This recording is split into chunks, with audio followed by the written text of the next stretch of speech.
moi, je trouve il y a une certaine hypocrisie aussi par rapport. Par exemple, là, on était tous choqués que des animaux soient morts en Australie, ce qui est totalement normal.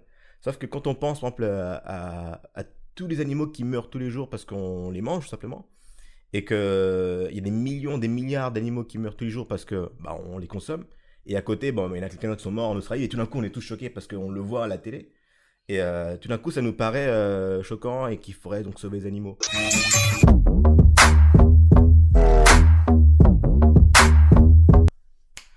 JP, est-ce que tu peux me donner 2 verres, s'il te plaît? Oui, avec plaisir.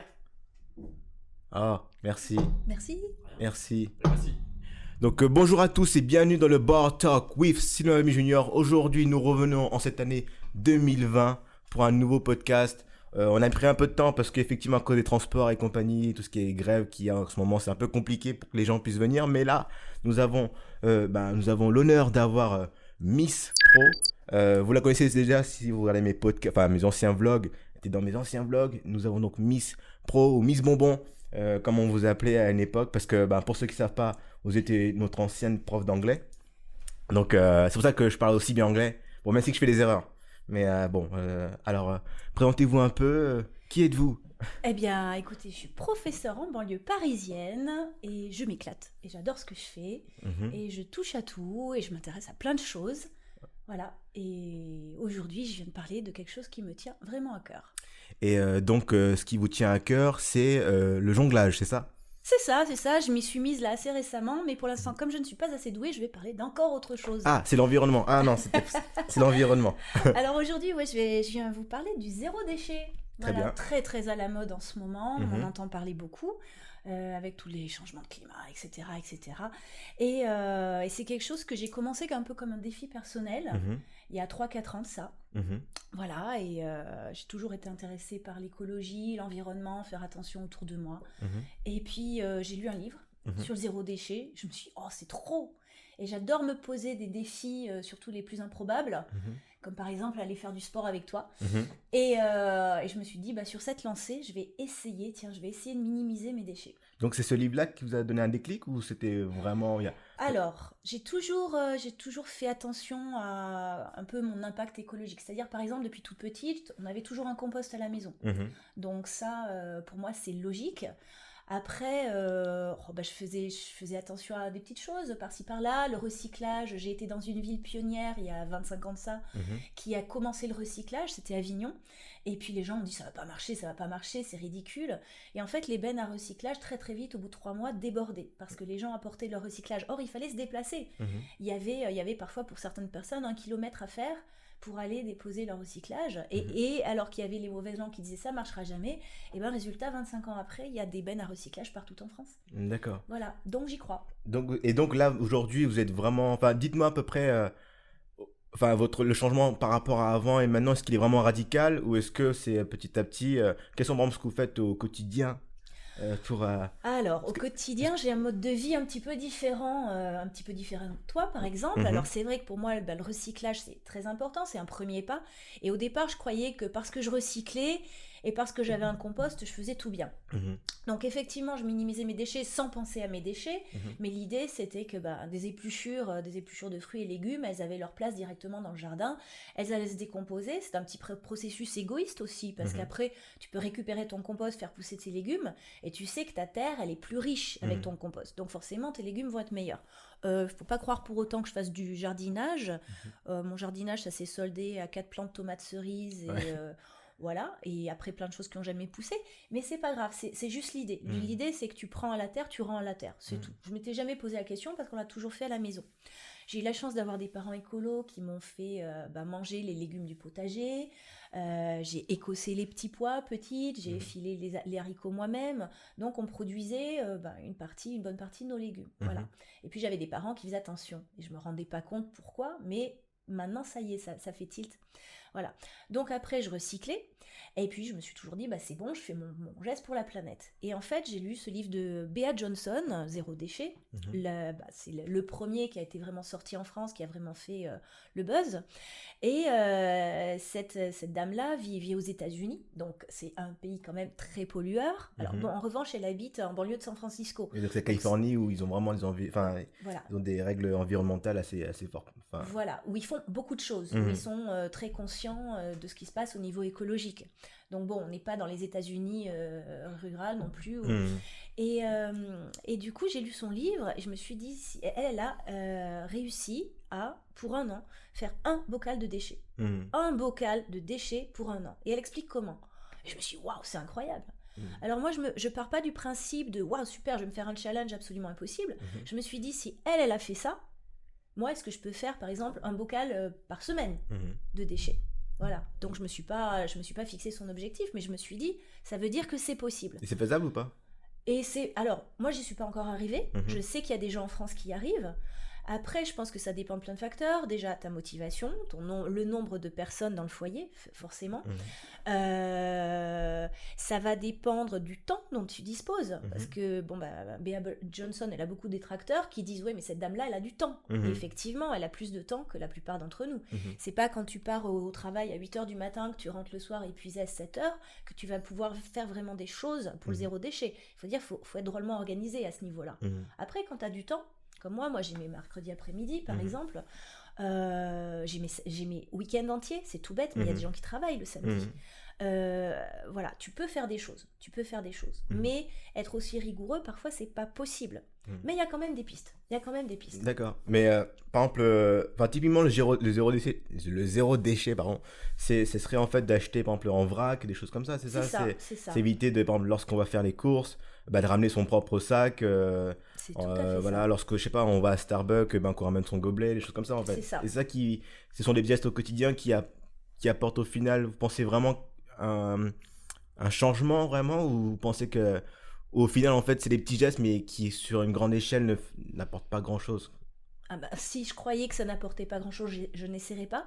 Alors moi, je crois, je sais pas si tu as entendu parler de Pierre Rabhi, par exemple, Non. un grand monsieur très connu dans le monde de l'écologie, de la permaculture, etc., et qui dit que, en fait, on a chacun notre toute petite part à faire. C'est lui qui a lancé le mouvement des colibris, et les colibris, un colibri, c'est pas grand-chose, mais si un colibri plus un colibri font des choses. Et donc, bon, je vais pas vous résumer ça en une minute, mais si chacun fait sa petite part, l'idée, c'est faire sa part. Et tu fais ce que tu peux. Voilà. Et il n'y a pas de pression à se mettre. Il n'y a pas de pression. Il y a des gens qui disent, oh là là, j'y arriverai jamais, je fais rien. C'est débile. Pour moi. Mais tu fais ce que tu peux. D'accord. Toi, par exemple, tu vas au travail en transport. Tu fais quelque chose d'énorme pour la planète. Tu prends pas une voiture, tu pollues pas. Oui, après, c'est peut-être parce que je n'ai pas encore acheté, mais si je devais l'acheter, peut-être que... Là, je sais pas. Mais j'irai peut-être en voiture à ce moment-là, mais je suis toujours là en transport parce que c'est plus économique, on va dire. C'est économique. Et de façon assez rigolote, je me suis aperçu que le zéro déchet, c'est économique. Pour plein de choses. Mais après, ça, en fait, je pense qu'en fait, les gens, pourquoi ils sont pas forcément à fond dedans aussi, c'est parce que c'est vrai, ça enlève en fait un confort qu'on a déjà. En fait, c'est retirer un certain confort actuel, mais avec, avec une visée, avec une pensée environnementale où on enlève une partie du confort, mais on sait qu'à la fin, ça gagnera pour nos enfants. Je le fais pour mes enfants. Je le fais pour moi déjà, parce que moi, quand je vois le nombre de cancers, maintenant on connaît tous au moins une personne qui a un cancer, tous. Chacun parmi nous. Certains parmi nous sont même atteints de cancer ou de maladies bizarres, des allergies, des choses bizarres, des douleurs, des choses comme ça. Et on ne sait pas ce que c'est. On tousse, par exemple. Et la pollution, ok, c'est les voitures, c'est les camions, mais la pollution, c'est nous. C'est nous. En fait, tous nos déchets, tous nos déchets, on va les retrouver quelque part. C'est pas lorsque j'ai jeté ma poubelle, ça y est, je l'ai mis dans le local à poubelle, c'est bon. Chez moi, c'est tout propre. C'est nickel, c'est bon, ma poubelle est vide, c'est bon. Mais ces déchets, ils vont bien quelque part. Et ces déchets, ils vont où? Alors, ils peuvent aller en décharge. Voilà. En décharge, c'est une catastrophe. Parce qu'il y a des choses qui s'envolent aussi, donc il faut y penser. Ça va nous tuer une partie des animaux. Ça peut aller se déposer dans les cours d'eau. Ça peut se déposer dans les océans, comme on l'a vu. Qui dit cours d'eau dit qu'un jour ou l'autre, ça arrive à la mer. Ça se dépose dans la nature. Alors, j'ai pas revérifié mes chiffres avant de venir, mais par exemple, l'aluminium se décompose en 900 ans. 900 ans. Le verre ne se décompose pas. C'est-à-dire qu'une bouteille en verre que je jette dans la nature, elle se décompose pas. Elle va en décharge, elle se décompose pas. Alors que je sais que si je la recycle, elle est recyclable à l'infini. Le verre est recyclable à l'infini. Ma canette, elle est recyclable à l'infini. Donc déjà, si on devait faire un premier pas, c'est recycler. Il y avait des choses comme ça qui se faisaient. Par exemple, je sais plus comment ça s'appelle, mais la personne qui vient vous déposer les bouteilles de lait. Les bouteilles de lait. Ah, comment ça s'appelle le laitier. Le laitier. Mais non, il y a... Ah là... Comment JP le barman, est-ce que vous avez comment ça s'appelle le fait d'avoir une bouteille qui se fait remplir par un... Les consignes, non la consigne. Voilà, c'est la ça. consigne. La consigne. Alors, parce que ça existait ça en fait. Ça existait, ouais, quand j'étais petite. Donc c'était il y a Donc, longtemps. en 1870. Et quand j'existais, il y avait encore la consigne. Il y avait même des machines à consigne, c'est-à-dire que c'était même pas une main-d'œuvre humaine, ce qui est bien dommage d'ailleurs, mais bon, qui permettait peut-être un certain tri, puisque maintenant, malheureusement, tout est normé, tout est standardisé. Mais quand j'étais petite, il y avait encore des machines à consigne, on déposait les bouteilles et on recevait des centimes. Et donc, du coup, les enfants adoraient ça, puisqu'ils allaient déposer les bouteilles et puis recevaient, mettons, 80 centimes sur la bouteille. C'est pas rien. Et au niveau budget, c'est pas rien. Et donc, les industriels se contentaient de laver la bouteille à très forte pression, effectivement, avec de l'eau bouillante, etc. On réutilisait les bouteilles. Et puis, c'était un cycle vertueux, parce que ce que tu réutilises ne pollue pas. Et là, c'était juste un lavage. C'était juste un lavage, c'est-à-dire que les bouteilles n'étaient pas refondues pour faire de nouvelles bouteilles. Actuellement, notre système de recyclage, on dit « ouais, c'est bien ». C'est vrai que moi, j'essaie d'acheter dans du verre quand je peux. Quand j'ai pas le choix entre plastique et verre, je vais prendre du verre. Mais c'est pas non plus super bon pour la planète. Parce que ton verre, il va quand même à recycler. Il va être refondu et puis retransformé. Et ça coûte quand même beaucoup d'énergie. Il faut savoir que chaque chose que tu consommes, quelle qu'elle soit, a un impact sur la planète. Et c'est ça. Donc, moi, je le prends comme un défi, je le prends comme un jeu. Je le prends pas comme quelque chose de vertueux pour me donner bonne conscience ou quoi que ce soit, pas du tout. Je le fais pour moi, parce que déjà, je trouve que c'est un challenge, c'est rigolo, parce que je sais que ça a un petit impact au niveau environnemental. Alors, je sais qu'il y a plein de gens qui me disent « mais attends, c'est ridicule comme impact ». Oui, mais actuellement, dans le monde, il y a des millions de gens qui ont commencé à réduire leurs déchets. Parce qu'ils se sont rendus compte que leurs déchets, on les retrouvait dans la pollution atmosphérique, dans la pollution des nappes phréatiques, donc dans l'eau. Donc on le retrouve dans l'air qu'on boit, dans l'eau qu'on boit, donc forcément dans les légumes qu'on mange, dans les fruits et légumes qu'on mange, dans la nourriture. En fait, on est en train de se polluer. Parce que notre poubelle qui sort de notre appartement, on va la retrouver ailleurs, dans notre assiette, dans notre air, dans notre eau. Donc pour moi, il y a un non-sens. C'est pas parce qu'on la voit plus qu'elle n'existe plus, cette poubelle. Donc les déchets, ils sont là. Et au lieu de les absorber dans l'environnement, je préfère les limiter. Donc le bon déchet, c'est celui que tu ne crées pas. Voilà. Et je pense aussi qu'aujourd'hui, en fait, il faut des choses assez graves. Enfin, il faut que des choses graves se passent pour que les gens réalisent un peu qu'on est un peu dans la merde au niveau environnement. Par exemple, typiquement, ce qui s'est passé dernièrement en Australie avec les feux de forêt. Et là, on voit tout d'un coup que tout le monde est triste parce qu'il y a plein d'animaux qui sont morts et tout ça. Tout ça, en fait, est dû quelque part à notre impact négatif sur l'environnement. Mais il y a aussi quelque chose que je veux rebondir là-dessus. Moi, je trouve qu'il y a une certaine hypocrisie aussi par rapport... par exemple, là, on était tous choqués que des animaux soient morts en Australie, ce qui est totalement normal. Sauf que quand on pense, par exemple, à tous les animaux qui meurent tous les jours parce qu'on les mange, tout simplement, et qu'il y a des millions, des milliards d'animaux qui meurent tous les jours parce qu'on les consomme, et à côté, il y en a quelqu'un qui sont morts en Australie, et tout d'un coup, on est tous choqués parce qu'on le voit à la télé. Et tout d'un coup, ça nous paraît choquant et qu'il faudrait donc sauver les animaux. Donc il y a une hypocrisie là-dessus aussi. Moi, je mange de la viande, je mange régulièrement de la viande, même tous les jours. Il y a des jours où j'en mange pas, mais tous les jours, j'essaie d'en consommer parce qu'après, je suis aussi à la recherche voilà, je fais du sport et je sais que pour prendre de la masse, des choses comme ça, j'ai besoin de prendre de protéines. Et ça vient souvent dans les produits animaux. Après, il y a d'autres sources de protéines. Après, il faut aussi aimer ce qu'on... Comment dire, c'est aussi un confort aussi de manger. Moi, je sais que je préfère manger peut-être du poulet que de manger, je sais pas, une tonne de kale. Vous voyez ce que c'est, la plante? Oui. Qui est vraiment dégueulasse. Mais par exemple, voilà. Et donc, en fait, on fait des choix comme ça qui, après, paraissent peut-être hypocrites aussi. Par exemple, quand je pensais ça, tout à l'heure, j'ai dit ça à JP. Par exemple, tous les jours, enfin, en un mois, combien d'animaux j'ai dû manger, moi, si on compte? Quand on mange, par exemple, quand on va au KFC, qu'on prend un bucket de poulet. Quand on prend un bucket de poulet, on est là en train de manger, voilà. Sauf qu'en fait, si ça se trouve, chaque morceau de poulet, il vient d'un poulet différent. Et en fait, au final, si on devait savoir le nombre d'animaux qu'on a mangé en un mois, ça va être énorme. Sauf que nous, on n'a pas cette responsabilité-là de tuer l'animal. Et c'est pour ça que là, parfois, je rejoins un peu la pensée des chasseurs, et je vais revenir un peu là-dessus. Mais par exemple, les chasseurs, normalement, leur pensée, c'est que, par exemple, ils vont tuer un animal, par exemple un cerf, ils vont le chasser, ils vont le tuer, et cette cerf-là va leur servir de protéines pendant 3-4 mois. Alors que nous, on va en manger plein des animaux, sauf qu'en fait, on ne sera pas là à commettre l'acte de tuer. Donc, on n'a pas cette responsabilité-là, parce qu'on se dit, on l'a pas fait. Donc, on est un peu hypocrite là-dessus. Et quand je me dis que les chasseurs, par exemple, eux, eh ben, ils vont tuer un animal et ils vont le manger pendant 3 mois, bah, c'est peut-être moins hypocrite. Maintenant, moi, ce que j'aime pas dans la chasse, c'est que ça reste. Enfin, ils font ça en mode sport. Ça, c'est ça qui me pose problème. C'est que la chasse en soi devient un sport. Mais le fait de manger un animal pour plusieurs mois, je me dis que c'est peut-être pas une bonne chose aussi. C'est peut-être pas mal aussi de reconsidérer ce genre de façon de manger, en fait. À la base, on est des êtres humains, on est des chasseurs, en fait, quand on pense. On est des omnivores. Mais j'ai toujours dit ça à ma mère, à chaque fois, elle me dit toujours de pas manger trop de viande, à la base, je mange pas de tout ce qui est bœuf, tout ce qui est porc, tout ça. Je me suis limité à tout ce qui est poulet, agneau et compagnie. Des petits animaux. Voilà, des petits animaux tout mignons. Non, c'est la taille. Ça a aussi un impact au niveau environnemental. Effectivement. Et je me suis limité à ça. Et je me suis toujours dit, oui, mais quand moi je vivrai tout seul, je mangerai ce que je veux et tout. Et j'avoue que c'est assez compliqué de revenir à ça. Mais ça reste que... J'ai perdu le fil de ma pensée. Mais ça reste que, voilà, le fait de... Il faut se limiter, je pense, dans ce qu'on mange. Mais c'est dur. C'était pas ça la fin de ma... C'était pas ça la fin de ma logique, mais je retrouverai.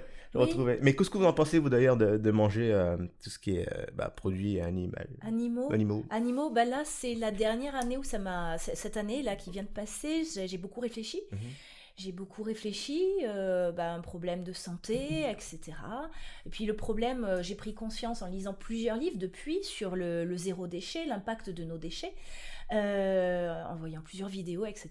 Comme tout un chacun, je pense qu'on a compris que notre élevage bovin, par exemple, plus gros sont les animaux que je mange, plus leur impact au niveau de l'environnement est important. Par exemple, une des premières sources de pollution de la planète, c'est les gaz produits par les bovins, par les ruminants qu'on élève pour la viande. Et là, j'étais ébahie, parce que j'aurais pas pensé à ça. Moi, je pensais, ouais, peut-être on vous parle du bâtiment, par exemple le BTP pour une source de pollution. Je pensais à la pollution des voitures. Et quand j'ai vu que les vaches étaient responsables pour la première ou deuxième, c'était la deuxième cause, je crois, ou peut-être même la première, les bovins qu'on élève pour la viande sont une cause majeure de pollution de la planète. Et c'est là qu'on se dit, oups, et depuis, je suis passée au poulet. Oui. Alors, c'est vrai que je mange encore de la viande. J'ai essayé d'être végétarienne pendant 2-3 mois. Ça ne me convient pas trop. C'est vrai que de temps en temps, on a envie de manger un petit peu de protéines. Et vegan, ça vous dit pas ? On se demande, vegan, je peux pas. Pour problème de santé, je peux pas couper complètement les protéines animales. Cela dit, je fais des expériences. Je fais des expériences sur moi. J'ai arrêté les produits laitiers. Parce que j'ai découvert aussi que les produits laitiers, on tue le veau pour avoir le lait. Pour que la vache continue à faire du lait et récupérer tout le lait, on va tuer le veau. On va le vendre comme viande de boucherie. Mais il n'y a pas que ça aussi, par rapport, je rebondis là-dessus. Oui. C'est que j'ai vu une vidéo d'ailleurs qui c'est impressionnant, c'est que le gars il explique qu'on est le seul être mammifère, un animal qui boit du lait d'un autre animal que sa propre mère, par exemple. Déjà, on fait ça, d'accord ? Déjà, on boit le lait d'une autre espèce. Voilà, c'est une autre espèce. Et si on regarde une vache, on regarde la corpulence, le poids, est-ce qu'on veut vraiment devenir des vaches ? Voilà. Vraiment. Si on regarde, c'est pour ça qu'il y a des gens, quand on va dans les magasins bio, on voit énormément de lait de brebis, de lait de chèvre, etc. Au passage, sympa pour les brebis, sympa pour les chèvres. Ok, je pense que c'est aussi un petit réflexe un petit peu égoïste quelque part, je veux mon lait. Excusez-moi, il y a un petit jugement, effectivement, parce que je me dis, mais on voit que ça cause d'une crise avec les vaches, on va reproduire la même chose avec des brebis, des chèvres quelque part. Effectivement, donc l'être humain, c'est le premier à avoir une alimentation très bizarre, c'est-à-dire le lait d'une autre espèce, mais aussi Normalement, notre espèce humaine, à partir de 2 ou 3 ans maximum, elle a plus besoin de lait. On est sevré normalement, voilà. Bah voilà, on est sevré. À l'état naturel, une maman qui allaiterait son enfant, dans certains pays, voire même en France, on peut allaiter son enfant jusqu'à 2-3 ans, mais après l'enfant il n'en veut plus. Il est déjà passé à une alimentation diversifiée. Et le lait avait sa place dans les civilisations anciennes, pour les gens convalescents, pour les gens malades, pour les enfants, parce que c'est très fortifiant. Effectivement, c'est un aliment qui va faire grandir. C'est un aliment pour faire grandir un petit animal. Donc il y a plein de choses pour la santé, bonnes, etc. Mais c'est un super aliment quelque part. Et c'est pas un aliment adapté à l'homme adulte, voire même à un adolescent. Et moi, par exemple, j'ai une fille qui est intolérante au lait, à tous les laits d'ailleurs, tous les laits animaux, et on a arrêté le lait à la maison, et brutalement on s'est aperçu que son frère... Donc ça a coupé, on revient, donc vous disiez donc que vous avez donc une fille qui était intolérante au lait. Donc je vous laisse reprendre cette pensée-là. Et du coup, pour le lait, puisqu'on disait que le lait n'a pas sa place quelque part dans notre alimentation, si on est logique, et donc ma fille intolérante, ça a fait qu'on a arrêté les produits laitiers chez nous, j'ai cuisiné autrement, et on a découvert que mon fils de 4 ans à l'époque, qui faisait sans arrêt des infections ORL et des otites, mais toujours sous antibiotiques, etc., et bien du jour au lendemain, les otites se sont arrêtées. D'accord. Et là, j'étais éberluée, je me suis dit, waouh, voilà l'impact du lait. Et du coup, chaque fois qu'on a le rhume, etc., toute la sphère ORL est bouchée. Je conseille à mes élèves, par exemple, ou aux gens que je connais, arrête le lait. Arrête le lait jusqu'à ce que tu ailles mieux. Et c'est vrai que le lait, par exemple, entraîne des sécrétions, et on n'est pas fait, nous, à notre âge. Mais même un enfant, après 4-5 ans, il n'est pas fait pour boire du lait. C'est vrai que moi, je me rappelle quand j'étais jeune, et que ma mère, à chaque fois, me forçait à boire du lait le matin, parce que c'est ce que tous les parents font. Il faut boire du lait, il faut boire du jus, il faut boire. Et donc elle me forçait à boire du lait au chocolat et de ça. Et chaque fois je me sentais ballonné, je me sentais pas mal, quoi. Enfin, je me sentais mal, quoi, pendant toute la journée. Et je me suis dit, mais je dois être intolérant au lait, quoi. Et j'ai arrêté, et après depuis ça allait mieux, quoi. Voilà, de temps en temps j'en bois parce que je bois avec du café en fait, mais j'en bois pas autant qu'avant, et ça va largement mieux. Donc je pense qu'effectivement c'est un produit qui est très protéiné, il y a beaucoup de calcium et tout, mais qu'il faut boire avec parcimonie, ça se dit. Oui. Alors je peux dire quelque chose sur le calcium ? Oui, allez-y. Parce qu'on nous a vendu le lait comme un excellent produit plein de calcium pendant des années. Et puis là, ça y est, maintenant, il commence à y avoir quand même des livres, des vidéos sur le lait. Mais non, en fait, attention, regardez ce qu'on est en train de faire. Donc pareil, je répète, c'est un liquide de croissance pour une espèce animale bien précise, le lait. Ok ? Et on nous vend ça comme un produit plein de calcium. Alors il faut savoir que le lait, il n'était pas aussi utilisé, par exemple en France, jusqu'aux années 50. En fait, ce qui s'est passé, c'est qu'on a eu la Deuxième Guerre mondiale. Et la Deuxième Guerre mondiale, effectivement, on n'a pas mangé à notre faim, les gens étaient vraiment, vraiment affamés. Et c'est là d'ailleurs, c'est très très bizarre, c'est là que en période de disette en quelque sorte, à cause de la guerre, où tout était rationné, tous les aliments étaient rationnés, les gens mangeaient beaucoup moins, il y avait beaucoup moins de calories, et puis on faisait ce qu'on pouvait pour manger. Et c'est bizarre parce qu'il y a des maladies qui ont disparu pendant la guerre et qui ont repris quelques années après la guerre. D'accord. Voilà. Par exemple, le manque de sucre, la difficulté de se procurer du sucre. Il y a des maladies qui ont disparu. Il y avait moins de diabète, etc. pendant la guerre. Et ça, on ne le sait pas du tout. Donc, à l'issue de la guerre, le gouvernement s'est dit, mais là, on a un peuple affamé, qu'est-ce qu'on fait ? Et l'idée, c'était que, on puisse nourrir surtout les enfants pour que les enfants puissent grandir. Moi, j'ai mon papa qui était à la fin de la guerre, qui avait 9 ans, et c'est vrai qu'on lui donnait du lait à l'époque. Dans les écoles, du lait et un petit pain. On donnait ça aux enfants pour qu'ils reprennent en force. Parce qu'effectivement, le lait, c'est un liquide de croissance. Et on nous a vendu ça, du coup, on s'est dit, tiens, les vaches, c'est facile à élever. Et tout à coup, il y a eu des élevages de vaches qui sont nés en France, parce que c'était facile à avoir vite, c'était quelque chose qui pouvait se développer en quelques années.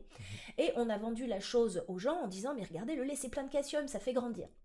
Depuis les années 50, on est resté dans cet état d'esprit. Et du coup, quand on a eu tous ces cheptels de vaches qui produisent du lait, qu'est-ce qu'il faut faire ? On avait trop de lait. Donc du coup, le gouvernement a laissé les gens, puis l'agroalimentaire a commencé à naître petit à petit, et l'agroalimentaire a commencé à dire, tous ces excédents de lait, il faut en faire quelque chose. Donc une fois qu'on boit du lait, qu'on fait du yaourt, qu'on fait du beurre, qu'on fait du fromage, on a tous ces excédents de lait. Et du coup, on s'est mis à raconter aux gens, regardez, le lait, c'est génial, c'est plein de calcium. Alors effectivement, le lait, c'est plein de calcium, oui. Mais sauf que ce calcium, et ça on le sait moins, il n'est pas absorbable par nous, par l'être humain. Il n'est pas absorbable tel quel. Et en fait, c'est pas le calcium du lait qui va nous aider. Bizarrement, moi, c'est quand j'étais aux États-Unis, j'ai remarqué les gens buvaient du lait au repas. Les ados avec qui j'étais buvaient du lait au repas. J'étais très étonnée de voir des adultes et c'est du lait à tous les repas. Et la même année, je découvre que le taux d'ostéoporose, donc une maladie des os, le taux le plus élevé au monde, c'est aux États-Unis, là où on boit le plus de lait. Le taux le moins élevé du monde à l'époque, c'était au Japon, là où on ne buvait pas du tout de lait. Et là, je me suis dit, qu'est-ce que c'est que cette histoire ? On nous vend le lait comme génial pour les os, le calcium, sauf que plus on boit de lait, plus on a des risques d'ostéoporose. Et effectivement. Après, il y a toute une diète, etc., tout un régime qui fait qu'on fragilise ses os, mais le calcium du lait, il n'est pas assimilable. Et la vache, elle fait du lait avec plein de calcium. Qu'est-ce qu'elle mange, la vache ? De l'herbe. Il Et faut manger de l'herbe, c'est ce que vous dites. Elle récupère son calcium de l'herbe. Et en fait, si on regarde un petit peu, c'est en mangeant des légumes verts que tu vas avoir ton calcium. Légumes verts, des noix, des oléagineux, etc. Voilà. Et tu peux avoir plein de calcium. Et du coup, j'ai ma fille qui est sans lait, sans laitage depuis 8 ans, quelque chose comme ça. Et elle va bien. Et elle n'a pas de déficit en calcium. Et elle va bien. Petit bonus ajouté, là pour ceux qui se demandent, je sais pas, quand même, petit truc, tous mes ados qui ont des boutons, etc., voire même des adultes qui ont de l'acné, supprimez le lait pendant 3 semaines et regardez votre peau. Et votre peau sera plus belle. Je crois que c'est pas ce que Maxime avait fait. JP. Pour ceux qui connaissent, Maxime était passé dans les podcasts. Quand il était jeune, je me rappelle, il avait des boutons et tout ça, et je crois qu'il a arrêté le lait, et d'un coup il a grandi. Et il a arrêté d'avoir des boutons. C'est vrai, hein. J'y pense de ça. C'est vrai. C'est vrai. Je te rappelle, il nous avait dit. Alors, quand il était petit, en fait, il buvait tout le temps du lait. Il était taille normale, tu vois. Et un jour, il a arrêté. Et il a grandi. Et c'est le plus grand. Enfin, il fait ta taille quasiment. Il est plus grand que toi, je crois même. Je sais plus. C'est toi le plus grand ? Putain. Ouais. Mais voilà. Et c'est vrai, mais maintenant que vous le dites, c'est peut-être lié. Mais après, je me dis aussi. Bon, le lait, c'est autre chose, mais et c'est bon, j'ai retrouvé la pensée que j'avais tout à l'heure avec ma mère et ça. C'est que, donc ma mère, je sais pas, me limiter dans ce que je devais manger, les viandes et tout ça, parce que après, c'est plus une histoire de religion et tout ça, et aussi une philosophie de vie, quoi. Mais je me suis toujours dit, non, moi, je suis, un être humain est omnivore. Et je me dis, si on n'était pas fait pour manger de la viande, à ce moment-là, notre organisme serait, je sais pas, herbivore, par exemple. Si le corps humain est fait en sorte qu'on peut survivre et en mangeant des animaux et en mangeant, par exemple, de l'herbe, des choses comme ça, enfin de l'herbe. Ça c'est des vaches, légumes chez moi. Des légumes. Voilà, moi j'appelle ça des légumes. Chacun son truc. C'est les vaches, je suis devenu une vache. Ça serait plus économique l'herbe, écoute, t'as une pelouse devant là. Mais en mangeant des légumes, voilà, en fait on peut survivre en mangeant un des deux ou en mangeant les deux. Donc c'est pour ça que je me suis toujours dit que je pense pas de supprimer totalement par exemple les viandes ou me limiter totalement dans les légumes, mais manger un peu de tout, mais raisonnablement. Alors moi, je me suis aperçue d'un truc un jour, parce que justement, je me posais des questions, je me dis, pour la planète, c'est mieux que je devienne végétarienne, voire végétalienne. Je me pose des questions, et puis j'aime bien de temps en temps, éventuellement, un petit peu de poulet. Voilà, après, je suis pas folle de viande. Hein. Je vois qu'avec l'âge, tu rigoles pas, s'il te plaît, avec l'âge, j'ai moins envie de viande. Et puis, il y a des gens qui, spontanément, n'ont pas envie de viande. Alors déjà, pour les envies, je crois que lorsqu'on aime un aliment qu'on n'aime pas, il faut s'écouter. Voilà, il faut s'écouter. Lorsqu'on aime un aliment. Ou qu'on ne l'aime pas. Ouais. Par exemple, si on veut manger tel aliment, on se force pas à ne pas le manger, c'est ça ? C'est ça. Lorsqu'on n'aime pas un aliment, c'est qu'il y a des raisons pour.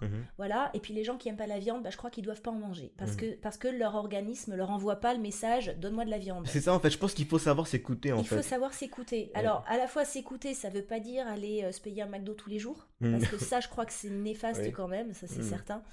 Mais je pense que lorsqu'on a des choses, par exemple ma fille elle aimait pas le lait depuis le départ et depuis bébé elle a refusé de prendre un biberon de lait et heureusement quand on a diversifié c'était bon, Ça a troublé énormément la nounou, mais moi je me suis dit, bon, je vais l'écouter, je vais regarder ce qu'elle fait, et puis voilà. Et ben, tu vois, elle savait quelque part, son corps savait qu'elle n'avait pas besoin de lait. Moi par exemple, j'ai jamais aimé le sucre, j'ai jamais aimé le pain, les gâteaux. On a découvert, j'avais une super intolérance au gluten, et que je transformais le sucre en alcool. C'est-à-dire que le sucre était vraiment mauvais pour moi. C'est-à-dire que j'étais toujours bourré à chaque fois. À peu près, ça t'explique des choses. Ah bah ouais, tout s'explique maintenant. Tout s'explique. Mais d'accord, donc c'est ça en fait. Voilà, et du coup, je crois que notre corps, il sait mieux que nous certaines choses. Alors je reviens sur être végétarien ou manger de la viande ou pas. Moi j'ai regardé un jour, je me regardais les dents et je me dis, j'ai les incisives des rongeurs, j'ai les canines qui commencent à disparaître des carnivores et j'ai les molaires des herbivores. Est-ce que c'est pas un grand signe que je suis capable de manger de tout? Ça c'est pas bête parce que j'avais un dentiste qui m'a dit la même chose à peu près. La dentition en fait de l'homme avant, en fait pourquoi on s'enlève les dents de sagesse? Parce qu'en fait avant on était les êtres humains, ils avaient toutes ces dents là et comme en fait on les utilise plus pour mâcher la viande crue quoi comme on faisait, et ben cette dent là finit par disparaître et finit par être cachée et c'est pour ça qu'il faut l'enlever en fait. Et donc c'est une évolution de l'être humain en fait qui fait que ces dents là disparaissent. Par exemple les canines pareil, les canines c'est pour en fait chaque élément dans notre corps a un but précis. Et les canines, c'est pareil, c'est pour déchiqueter la viande et tout ça. Donc peut-être que effectivement, vous, si ça se rétracte, ou du moins vous avez moins de canines ou des dents qui sont plus faites pour manger peut-être des légumes et moins de la viande, peut-être qu'effectivement l'évolution chez vous... Mais non, mais pas chez moi, chez tous les êtres humains. Regarde, tous les êtres humains, pour moi, sont faits pour manger de tout. Regarde nos dents, c'est pas mes dents à moi, c'est nos dents à tous. Le problème c'est que mes dents c'est des canines. Alors là, je sais pas si les gens y voient, mais j'ai un carnivore. Moi j'ai des vraies canines moi. Non mais Sylvain, on a les 3 types de dents. Ouais. Tu vois? Oui. Et là, je crois que c'est un bon indicateur de oui, l'être humain peut manger tout. Oui, tu vois, d'où le fait qu'on est omnivore. D'où le fait qu'on est omnivore et on peut être omnivore. Alors, si tu regardes, par contre, si tu prends un repas uniquement de légumes et puis un repas uniquement de viande, tu vas avoir plus de mal à digérer la viande. Donc, on peut manger de la viande. Ça ne veut pas dire qu'on est carnivore. Ça veut dire qu'on peut manger de la viande. Je pense qu'il faut laisser passer un petit peu. D'accord ? Petit bonus de réduire la viande. Petit bonus, je me suis aperçue... La transpiration, c'est très bête, on n'en parle pas de ça. On n'en parle pas. Depuis que j'ai fait des changements alimentaires, je me suis aperçue que la transpiration a une autre odeur, tout simplement. Oui. Pourquoi les gens, avant, ils pouvaient se permettre de ne pas se laver pendant une semaine, comme ça arrivait à nos grands-parents, nos arrière-grands-parents, et puis c'était le bain de la semaine, hein. Alors effectivement, il y avait une petite toilette. C'est parce que la transpiration ne sentait pas mauvais comme elle sent aujourd'hui, puisqu'ils ne pouvaient pas se permettre de manger de la viande tous les jours. Et qui avait des problèmes de santé à l'époque ? Les riches. Alors oui, effectivement, les pauvres, ils avaient parfois des bronchites, etc. Ils étaient parfois trop faibles, et boum, ça partait. Par contre, les problèmes de santé, oui, comme l'acide urique, etc., c'était les riches qui mangeaient énormément de viande, énormément de plats en sauce, etc. Donc l'alimentation est un problème. Mais on va pas contre notre nature en se limitant dans certaines... je sais pas, certains aliments, par exemple, admettons que demain j'arrête de manger totalement tout ce qui est produit animalier. Ah, je t'ai pas parlé d'arrêter totalement. Voilà. Pour moi, les choses extrêmes, c'est pas bon. D'accord. Dans un sens ou dans un autre. Donc c'est limité, c'est ça. Après, si tu as envie d'être végétarien, sois végétarien. C'est aussi, tu as plein de choses. C'est pas que ton corps qui demande, c'est toi, c'est ton intellect, tu as réfléchi à des choses, etc. C'est ça. Idéalement, j'aimerais bien être végétarienne. Oui, parce que justement, comme tu disais, un animal que tu tues, je suis bien contente de pas avoir à tuer mon poulet, là, tu vois. Alors je consomme que du poulet ou de la dinde parce que j'essaie de limiter, j'essaie de prendre des petits animaux qui ont petit impact sur l'environnement, tu vois. Les fientes de poulet, ça pèse moins sur l'environnement que les gaz, par exemple, produits par les bovins. Il y a beaucoup moins de déforestation entraînée, tu vois, parce que les bovins, le problème, c'est qu'ils ont besoin de beaucoup d'espace, d'où la déforestation qu'on connaît dans l'Amazonie, etc. C'est surtout pour faire pousser le soja dont on les engraisse. Alors déjà, on leur fait manger une nourriture qui n'est pas adaptée à eux, et après, nous, on mange une nourriture qui n'est pas adapté dans telle quantité à nous et qui n'a pas mangé la bonne nourriture, vous voyez. Donc du coup c'est... Voilà. Donc moi j'essaie de limiter les dégâts en prenant des petits animaux, poulet ou dinde, une fois par semaine. Voilà. J'essaie de manger des œufs aussi, mais là j'ai découvert assez récemment que les œufs, les poules là qu'on élève par milliers, qu'est-ce qu'on en fait après? Alors bon, je prends toujours des œufs bio, hein. Moi ça fait des années que je prends des œufs bio, que j'achète des œufs bio de poules qui sont élevées dehors. Mais j'ai découvert que la réglementation, elle a une sacrée façon de traiter les poules élevées dehors. C'est-à-dire que la poule, elle a peut-être 4 mètres carrés dehors, et c'est ce qu'on appelle une poule élevée en extérieur. Donc là, je suis un peu dubitative. Donc j'aimerais bien savoir d'où viennent mes œufs, et puis les poules, parce qu'une poule, elle peut vivre, donc j'ai vu la fameuse pub là, qui dit qu'une poule, elle peut vivre 12 ans, et que la poule, au bout de 3 ans, elle pond plus. Et je me dis, bon, d'accord, donc en fait, en mangeant des œufs régulièrement, en me disant, c'est bon, c'est mieux pour la planète, est-ce que c'est si bon pour la planète que ça? Je sais pas. Mais après, il y a aussi ce problème d'argent, en fait, dans le sens où tout ce qui est bio, forcément, c'est plus cher que ce qu'on peut acheter qui n'est pas bio.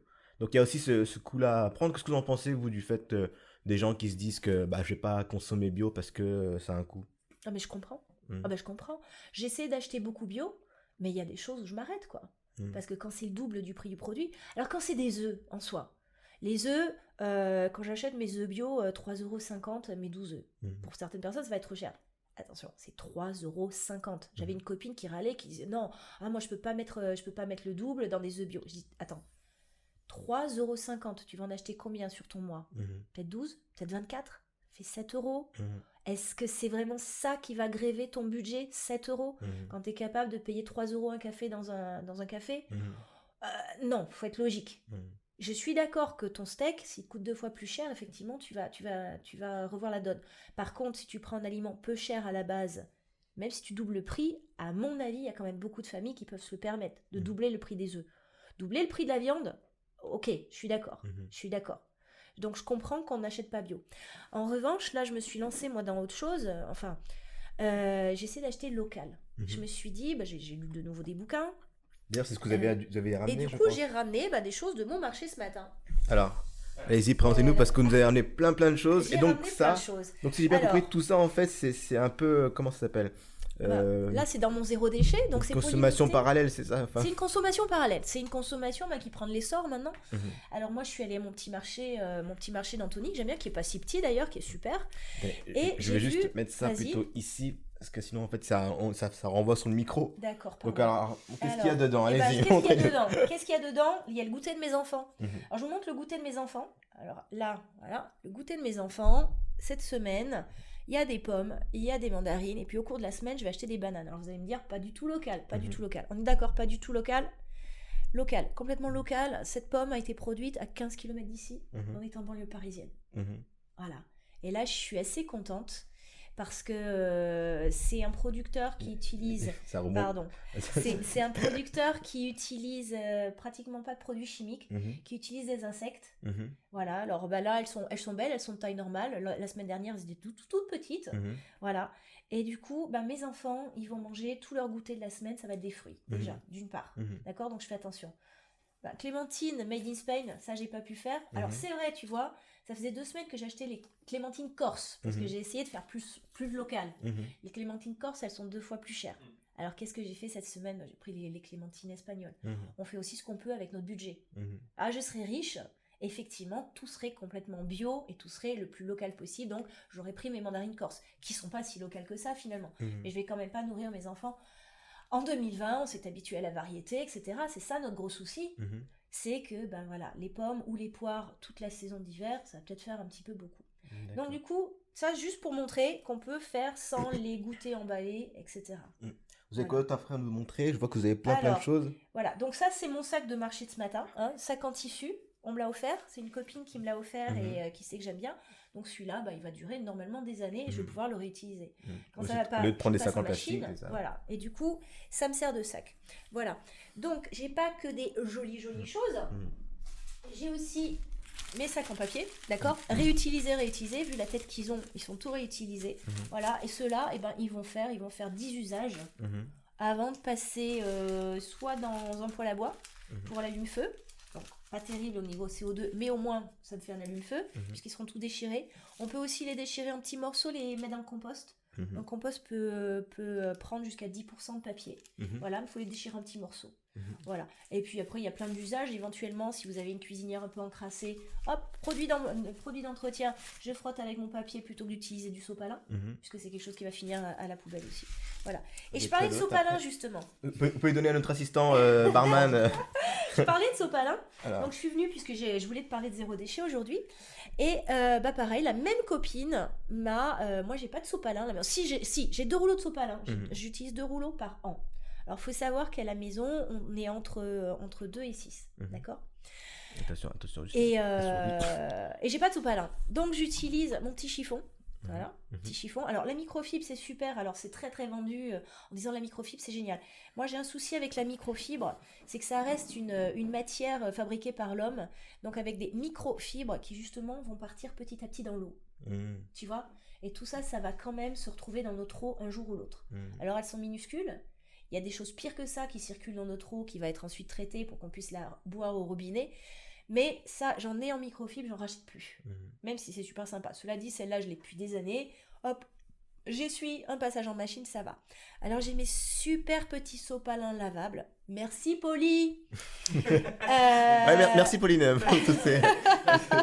Qui les fait sur mesure avec le coloris assorti à votre cuisine. Enfin bon, voilà, Polly, elle cuit. Oh, tant pis. Polly, elle coud énormément et du coup, elle a plein de... Alors ça, c'est déjà du tissu. Il faut regarder là, vous savez. En fait, là, c'est le retour. C'est du tissu Ecotex, c'est-à-dire qui est produit avec le minimum de produits chimiques. Ils essaient de limiter l'eau. Et puis, toutes les teintures sont testées pour l'environnement, etc. Ça reste des teintures. Le mieux, c'est d'utiliser les vieux draps de mamie ou autre chose. Mais bon, ça, c'est joli, c'est un cadeau et c'est super beau dans la cuisine. Voilà, donc on peut avoir... ça sert de petite éponge, ça sert à tout. On nettoie, ça passe en machine à la suite. Et elle m'a même fait des boutons pression. Et je peux les accrocher et ça me fait un rouleau de sopalin si j'ai envie. Alors moi, non. J'ai l'impression que je suis dans la M6 boutique. Exactement. Alors là, vous avez pour 450 €. Attention, une offre exceptionnelle. Je continue. Puisque Polly, elle m'a fait autre chose. Et du coup, j'ai amené, puisque j'étais dans mon kit zéro déchet, Polly, elle m'a fait autre chose. Alors, attendez, je finis avec la cuisine quand même. Donc, à la cuisine, il n'y a pas de sopalin. Donc, chez nous, on utilise bêtement des serviettes pour s'essuyer. Ça passe en machine, ça va en pique-nique. Éventuellement, l'été, j'en ai une dans le sac à main quand on prend des glaces, etc. Et je peux emballer un croissant quand je prends un croissant à la boulangerie. Voilà. Voilà. Et c'est rigolo, au bout d'un moment, quand les commerçants vous connaissent, ils se disent « Bon, alors votre serviette, alors votre sac, c'est rigolo, c'est super. » J'ai apporté autre chose, oui, justement la serviette, les commerçants, etc. Et moi, je vais faire mes courses au marché, donc j'achète mon poulet, puisque je suis toujours pas végétarienne, merci. Oui. Donc j'achète mon poulet dans une boîte, alors je ne citerai pas la marque, mais bon, voilà, une jolie boîte qui me plaît beaucoup. Avec couvercle en bambou, donc made in China, attention, je suis pas trop pour, mais bon. Et en verre Pyrex, donc je mets mon poulet là-dedans, c'est hyper lourd, attention. Donc on peut quand même utiliser son vieux Tupperware ou une vieille boîte de glace, etc. Et les commerçants maintenant sont de plus en plus ouverts à ça. Il y a de moins en moins de commerçants qui refusent. Parce que ça, en fait, tout ça, en fait, c'est pour que allier, en fait, là, vous allez aux commerçants et vous demandez aux commerçants qui vous donnent la viande dedans. Ouais, il y a aussi il y a aussi surtout cette étape-là, en fait, cette connexion entre, ok, vous avez vos propres instruments, non, pas propres, contenants, voilà, tout ça, mais après, c'est de faire en sorte, lorsque vous allez au magasin, de faire changer les habitudes d'eux aussi. Parce qu'ils peuvent vous refuser en disant non, nous, on donne dans nos plastiques à nous, et voilà, quoi. C'est ça. Eh bien, c'est de faire changer aussi, en fait, leur point de vue aussi là-dessus aussi. Ouais.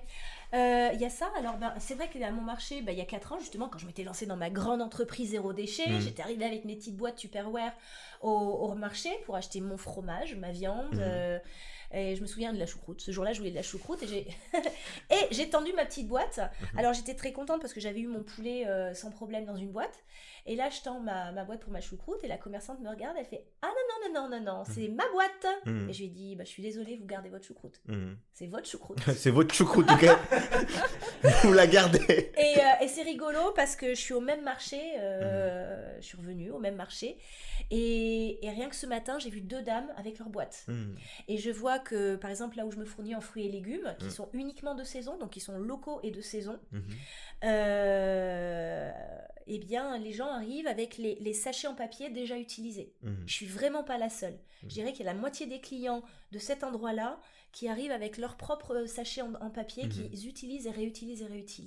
Voilà. Et donc, ce matin, j'ai vu 2 dames, une chez le poissonnier et une chez le fromager, qui tendaient leur boîte. Ouais. Voilà. Et je me suis dit, waouh, je suis pas la seule. Et la semaine dernière, j'ai croisé une copine avec ses bocaux en verre. Alors, elle garde les bocaux de confiture, par exemple. On peut transporter, par exemple, la nourriture dans des bocaux à confiture. Donc, il y a des commerçants qui vous mettent vos escalopes de poulet, par exemple, dans vos gros bocaux de confiture. Voilà. On peut arriver avec un contenant du moment qu'il est propre. Et les commerçants, de toute façon, ils ont tout à gagner. Donc, on parlait d'économie tout à l'heure.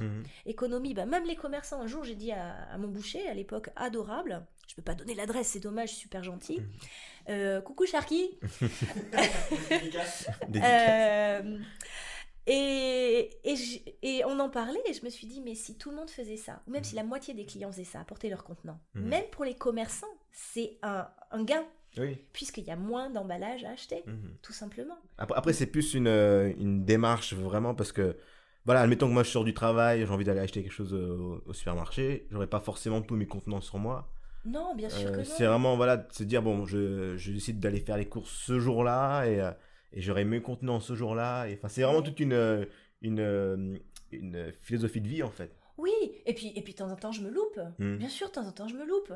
Alors d'habitude, je voyage avec dans mon sac à main tout le temps. Parce que vous avez encore plein de trucs à nous montrer. Alors, j'ai plein de choses. Alors, dans mon sac à main, j'ai ça. Merci Polly. Donc, dis donc, Polly, Marquis, tout ça. Alors, Polly, elle m'a offert il y a 2 ans un étui à brosse à dents. Et je suis désolée, Polly, mais je ne l'ai pas beaucoup utilisé comme étui à brosse à dents parce que je me suis rendu compte que c'était parfait pour mes pailles en inox. Je bois jamais à la paille, hein, d'accord, mais ça c'est pour mes petits loups. Donc j'ai mes pailles en inox avec mon goupillon pour mes pailles en inox. Attention, je peux faire plein d'autres choses avec, mais j'ai pas encore eu l'idée. Et puis, attends, je vais essayer de pas faire de bruit. Et puis dans ma petite pochette, j'ai aussi 2 cuillères en bambou, s'il te plaît, parce qu'elles sont super jolies. D'accord. Alors, c'est made in China. Non, celle-ci, c'est made in Vietnam. Donc, quand même, j'essaie maintenant d'être plus local. Hein, d'accord. C'est plus proche. Voilà. Mais comme j'ai acheté déjà pas mal de cochonneries, je réutilise tous mes trucs. Mais c'est une super jolie cochonnerie. Ce qui me permet de pas prendre quand ma puce, elle prend sa petite glace, ça me permet de pas prendre les petites cuillères en plastique. Oui. Donc, déjà, un petit peu moins d'impact. Et tout ça qu'une tortue de mer avalera pas. Ou, voilà. Mais d'ailleurs, par rapport à la paille, parce que maintenant... ça justement c'était un gros changement qu'il y a eu dans quasiment la plupart des grands fast-food américains et compagnie, quoi. C'est que lorsque vous allez maintenant prendre je sais pas, une boisson, c'est souvent fourni avec des pailles en carton maintenant. Et oui. Et donc ça évite justement le gaspillage en plastique. Après, en réalité, quand on consomme avec la paille en carton, ça devient très mou très rapidement et c'est assez désagréable, mais au moins on évite le plastique, donc c'est un peu des deux. On perd du confort et on gagne on gagne en écologie. Je sais pas si c'est le terme, mais c'est déjà ça. Un petit peu mieux. C'est déjà mieux, mais c'est incroyable quand même que, je veux dire, je pensais pas que les grosses boîtes oseraient passer le cap des pailles en plastique. C'est pas qu'ils ont osé passer, c'est qu'ils sont obligés. C'est qu'ils sont obligés. Malheureusement, il faut attendre des lois. Et d'ailleurs, il y a plein de gens qui disent, ouais, que fait le gouvernement? Et malheureusement, le gouvernement fait pas grand-chose. Hein. C'est vraiment lent. Hein. C'est vraiment très très lent ce qu'ils font. Avec leurs sacs en plastique, par exemple, ils me font vraiment rigoler avec, les microns, etc., du sac en plastique. Effectivement, ça réduit peut-être un petit peu. Les gens ont un peu plus le réflexe maintenant de prendre des cabas. Quand je vais dans la rue, on voit souvent des gens avec des cabas, avec des petits caddies à tirer. Ça, c'est super. Déjà c'est... ça prend moins de plastique. C'est pas, le gouvernement devrait être plus féroce avec ça, mais il y a toute une histoire de financement que nous ne connaissons pas et que le gouvernement préfère qu'on ne connaisse pas. Donc c'est à nous de prendre nos responsabilités. D'ailleurs, un mot auquel je pensais là depuis 2 jours, c'était responsabilité, être responsable. En fait, maintenant, on élude complètement la responsabilité. C'est tous les autres qui sont responsables, mais jamais moi. En fait, on veut toujours que le responsable soit ailleurs. Et on nous laisse penser, on nous élève comme de grands enfants. Hein. On n'a plus de responsabilité. Puisque tout est normé, ce que je disais, normé, standardisé. Maintenant, il y a des sécurités partout. Il faut que tout soit ultra aux normes. Et du coup, on nous enlève toute responsabilité. Quand on nous fiche devant un écran de télé en disant « Regardez les émissions nulles, etc. Regardez, restez du temps sur votre ordi, sur votre écran, à bouffer des pubs, à bouffer des débilités au possible. » Ouais, on nous enlève tout sens critique et on nous enlève tout sens de responsabilité. Et je crois que le 0 déchet, au contraire, c'est être responsable. À son petit niveau, je vais pas changer le cours des choses à moi toute seule. Par contre, si on est 1 million ensemble, oui, on peut changer des choses. Et il y a déjà des choses qui changent. Je veux rebondir là-dessus, ce que vous avez dit, c'est que dernièrement, la personnalité de l'année, c'était Greta Thunberg. Ouais. Cette petite fille de 15 ans, je crois. Maintenant, elle doit avoir 17, non? 17 ans. Je sais pas, hein, excusez-moi, je peux raconter une bêtise, je m'occupe pas En tout de son âge. En tout cas, elle est adolescente, en tout cas. Mais, et donc, alors si je me rappelle bien, c'est qu'elle avait commencé à elle a commencé à protester toute seule devant le Parlement, ou je sais plus quoi. Et donc, au lieu d'aller à l'école. Et donc, ça a créé tout un engouement médiatique. Et depuis, elle est devenue Greta Thunberg, que tout le monde connaît. C'est une grande figure de proue. Je sais pas si c'est le mot. C'est bon, c'est le mot. De l'écologie, en fait. Maintenant, j'ai l'impression qu'il y a beaucoup de gens qui en parlent. Un peu aussi grâce à elle. Mais je me dis aussi, est-ce qu'elle n'est pas instrumentalisée? J'en sais rien, je m'occupe pas d'elle, moi je m'occupe du message global, mais j'avoue que je me suis occupée de... Enfin, j'ai lu tellement de choses d'autres personnes.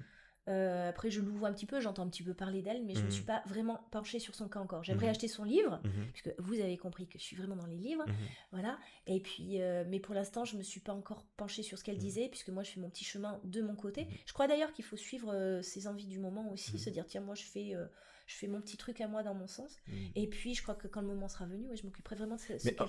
Mais je trouve ça formidable d'avoir marqué l'opinion à ce point-là. C'est ça, à son âge, en fait. Et à son âge, c'est formidable. Et je pense d'ailleurs que nos jeunes ont des idées, ont plein d'idées. Et contrairement à ce qu'on peut penser, ils sont pas si instrumentalisés que ça. Parce que justement, comme vous êtes prof, vous êtes prof d'anglais, justement, on est en plein dedans. Tout le monde, et tous les anciens aussi. Hein. Oui, voilà. Allez pas gratter des points, des bons points. Non, ça marchera pas. Ça marchera pas, c'est pas... Mais likez comme la vidéo. Likez la vidéo.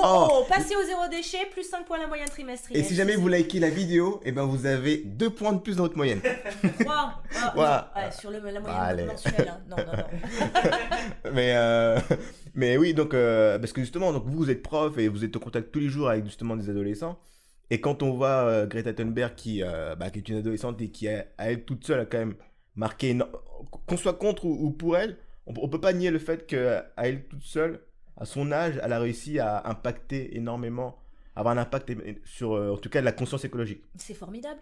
Donc en gros, il n'y a pas d'âge en fait pour... Non. C'est ça en fait, ça veut dire, c'est qu'il n'y a pas d'âge pour avoir un impact dans le monde de l'écologie. Absolument. Quand on voit par exemple Donald Trump qui lui est complètement contre ça, et alors que j'ai l'impression que le mec il réalise pas du tout ce qui se passe. Qui est le plus adulte des deux? Je vous pose la question, mais voilà, on a tous compris quoi. On a tous compris. Cette nana, elle est... Après, on peut être d'accord avec elle ou pas. Il n'y a pas à dire je suis d'accord avec elle, je suis contre elle. Il y a des choses bonnes, et peut-être qu'il y a des choses qui nous semblent moins bonnes. Voilà.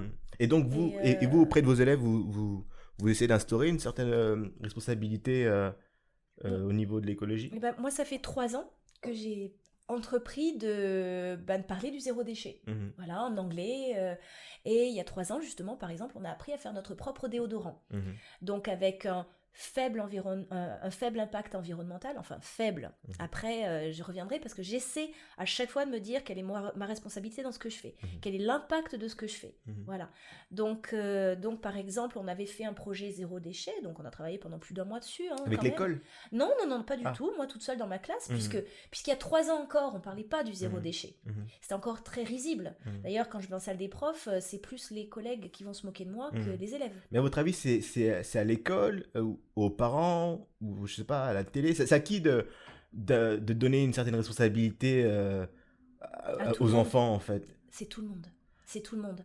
Sauf que... Vous pensez pas qu'il devrait peut-être avoir des cours, je sais pas, d'écologie, j'en sais rien, mais à l'école? Si, peut-être, mais ça dépend comment c'est fait. L'éducation civique, non, c'est pas... L'éducation civique, non, c'est autre chose, non. Alors oui, évidemment, on leur parle d'environnement. Alors, je suis désolée parce que je sais plus exactement à quel niveau, à quelle classe et dans quel programme, mais par exemple, en SVT, oui, en sciences et vie de la Terre, ils vont parler de l'écologie. Voilà, mais ça dépend comment c'est traité par les profs. Ça dépend comment c'est traité par les profs. Moi, je pense que l'école devrait y jouer. Ça peut être passionnant. Comme ça peut aussi être très rébarbatif, très rebutant, parce que ça dépend qui le fait. Oui, mais en même temps, c'est à cet âge-là qu'on apprend les choses, non? C'est vraiment... quelqu'un qui va le faire parce qu'il a un programme sous les yeux et parce qu'il doit faire l'environnement, il va te faire ça allez, hop, vous recyclez, c'est bon les enfants. D'accord? Et c'est pas juste recycler. Moi, c'est ce que je croyais avant. Et petit à petit, en m'éduquant, je me dis, ouh, il y a encore beaucoup de Par choses. exemple, là, tout ce que vous venez de nous Oui. montrer, bon, il y Oui. a encore d'autres trucs, mais Alors, je sais pas si on aura le temps de tout voir. ouais, c'est Mais, énorme. mais par exemple, là, tout ce genre de choses-là, si les enfants ne le savent pas du tout, parce qu'il y a des enfants qui n'ont jamais été en contact, par exemple, je sais pas moi, par exemple, des pailles C'est bête, mais en argent, c'est pas ou, rien que les pailles, c'est juste la ou serviette. la Les serviette, tout ça, serviettes comme en ça. tissu. Mais, Il y en a et ça m'est arrivé d'avoir un garçon qui m'a dit, mais c'est quoi? C'est quoi? Parce que pour lui, c'était sopalin. Quand je lui ai dit, bah, on s'essuie puis on lave, vous réutilisez. Je dis, oui, mais on lave comme tes vêtements. Tu laves ton slip. Oui, bon, la serviette, c'est pareil. Parce que c'est pour ça, je pense aussi que, moi, je pense que l'école devrait avoir un rôle à jouer. Tout le monde a un rôle à jouer. Tout le monde a un rôle à jouer. Et, mais ça serait éventuellement, si tu veux, le sujet d'une autre émission sur l'école. Et comment on utilise mal l'école. Misuse en anglais, c'est vraiment, on utilise très mal l'école. On aurait la possibilité de faire tellement de choses passionnantes, utiles pour le quotidien, que nos gamins, ils soient des adultes épanouis, qui aient confiance en eux avec plein de projets. Quand je vois mes ados, ils ont des idées. Et ils sont intelligents, ils sont fins, ils écoutent, ils croisent les informations, etc. C'est pas du tout les débiles que certaines personnes veulent croire. Je pense que les ados, ils ont plein de choses à nous apprendre. Ils ont un enthousiasme, ils ont une fougue, ils sont entiers. Quand ils aiment un truc, ils aiment. Quand ils aiment pas, ils détestent. Et ben oui. Et puis ils connaissent plein de choses, mine de rien. Et quand on gratte un petit peu, quand on essaie de savoir qui ils sont, ils peuvent vous apprendre un monde. Et voilà. Très bien. Et on peut leur apprendre aussi des choses, mais il ne faudrait pas que ça soit institutionnalisé, parce que l'institution fait énormément de dégâts, selon moi. Très bien. Je pense qu'on va bientôt clore ce podcast. Je pense que ça fait au moins 50 minutes, voire 1 heure, je pense qu'on est dessus. Donc c'est pas mal, c'est un bon podcast. On a abordé plein de sujets super intéressants. En tout cas, j'aime beaucoup la façon dont vous défendez cette cause-là, qui est une cause, je pense, qui est propre à tout le monde en vrai. On devrait tous être investis dedans. Après, c'est sûr que c'est chacun à notre niveau, mais au moins si on doit essayer, c'est déjà ça. Chacun à son niveau, chacun fait ce qu'il peut, c'est ça. Comme il peut, quand il peut. On va pas demander à une maman de 5 enfants de tout à coup passer au zéro déchet si elle a pas d'indice sur ça, quoi. C'est pas possible. Mais un truc dans la semaine, truc. Bah moi, je me suis acheté une poubelle oui, justement à Tri, qui m'a coûté 75 € d'ailleurs. Mais parce que justement, ces genres de poubelles, on les trouve pas partout. J'ai galéré pour essayer de trouver une poubelle à Tri, donc c'est une seule poubelle où lorsqu'on ouvre, il y a un compartiment déchets ménagers et tout, et un compartiment papier. Super. Et moi, je t'ai même apporté. Oh, j'ai un cadeau. Qu'est-ce que c'est? C'est une guitare? Non, j'ai apporté un petit seau récupéré. Donc ça, c'est un commerçant, d'accord, qui les jette. C'est un seau, c'est un petit seau, et ça, c'est un petit seau à compost. À compost. Parce que Sylvain, il vous le dit pas, mais en fait, il a un bac à compost pour son immeuble. Alors là, et lui, il l'utilise pas. Alors je me suis dit, voilà, ce qui lui manque, c'est blanc, c'est là, je suis forcé, sobre, ça va dans le décor, Okay. c'est petit, ça se porte facilement, ça a un couvercle, ça sent pas. Voilà, et du coup, j'ai apporté un seau à compost pour mon Sylvain préféré. Ah, bah, merci. S'il y en a d'autres, oh là, non, mais j'ai Bravo. Voilà. Remettez là-bas. Voilà. Ok, donc j'ai un seau à compost maintenant. Mais je dois devoir composter alors. Tu vas devoir composter. Ok, bon bah merci. Voilà. Pas les pots d'agrumes, hein. On compose pas les pots d'agrumes. Ça, je l'ai réappris cette semaine. Je le faisais quand même, mais non. Il paraît que ça fait quelque chose, c'est pas bon. Donc pas les pots d'agrumes. Dans les agrumes, poubelle tant qu'on n'a pas de poêle à pois. Je verrai la liste des choses à composter alors, à moins qu'il y a juste les agrumes à éviter. Agrumes, en gros, on va dire déjà si tu compostes, c'est déjà pas mal. Ok, donc, les épluchures, les restes de nourriture, pas la viande si possible. Pas les laitages si possible. Voilà. D'accord. Mais après, on fait ce qu'on peut. Bah, je vais essayer en tout cas de m'améliorer là-dessus. Toi, tu compostes, toi, JP, tu fais quoi, toi, pour l'environnement? Moi, je fais du tri sélectif. C'est vrai. Des choses comme ça. D'accord. Donc, tu contribues à mon niveau, à ton niveau. C'est déjà ça. C'est vrai. Chacun fait ce qu'il peut. Très bien. Vous avez un dernier mot à dire dans ce podcast, dans ce Bar Talk with Sylvain Junior? Ouais. Bah écoutez, plus on sera nombreux, plus on... Dites dans le micro un peu. Ah ouais, plus on sera nombreux, plus on risque de la sauver, cette planète. Ah. Bon, je sais pas si on la sauvera parce qu'on l'a déjà vachement bien abîmée, mais on peut essayer. Et puis il y a plein de choses, il y a déjà plein de choses positives qui surgissent partout dans le monde. On nous parle que du négatif, mais il y a plein de choses super qui se passent déjà. Et il y a plein de choses qui se reconstruisent. Donc pourquoi pas nous? On peut essayer un petit peu. C'est très beau ça. Merci en tout cas de nous avoir suivis dans ce Bar Talk. Je vous invite à liker la vidéo, à la partager, à la commenter, à l'écouter si vous n'avez pas envie de la regarder parce que vous n'avez pas ma tronche. C'est pas grave, vous avez le droit, mais de l'écouter sur Spotify, donc en version audio. Et voilà, et je vous dis à très bientôt. Le but, ce serait de faire un podcast par mois, ce serait top. On verra. Encore merci, Miss Pro, d'être venu, de nous avoir présenté tout ça. Et voilà, et JP, on se donne rendez-vous à la prochaine fois aussi. Allez, à la prochaine. Allez, portez-vous bien. C'est pas ça ma phrase de conclusion. J'ai toujours pas trouvé une phrase de conclusion, mais on va dire allez, à la prochaine. Salut.